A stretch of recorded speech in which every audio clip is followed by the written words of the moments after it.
One of my favorite movies begins with this line: long ago in a galaxy far, far away. And with those words, we're whisked off to a fictional place where noble Jedi Knights fight the evil of the dark side in an effort to overcome evil and champion peace and justice. 2,000 years ago, same problem. 2,000 years in our future, same problem. The struggle between good and evil is always going to be there. And when we gather around this table, one of the things that we're proclaiming is that there was a struggle between what was right and what was wrong. Imagine if we could, that we could live for another 2,000 years and maybe we've explored our galaxy and maybe we've gone to a place far, far away in our galaxy, and my guess is that we're still going to find a struggle between good and evil.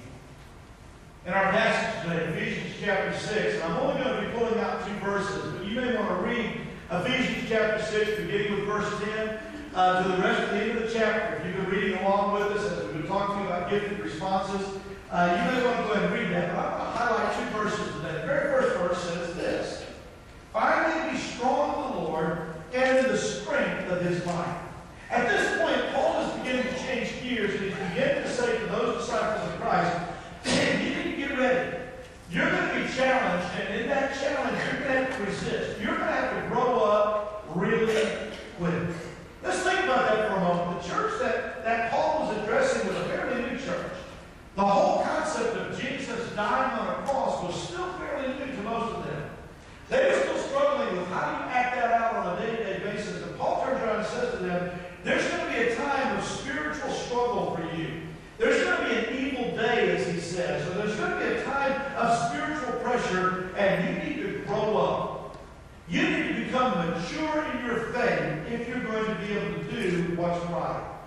Maturity. How do you define the word maturity? I mean, we've defined it in so many different ways. One definition that I read is the ability to do a job whether you are not supervised, to carry money without spending it, and to bear an injustice without wanting to get even.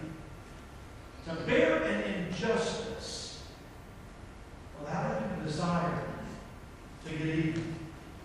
Maybe the most mature thing that Jesus did in his whole ministry was to bear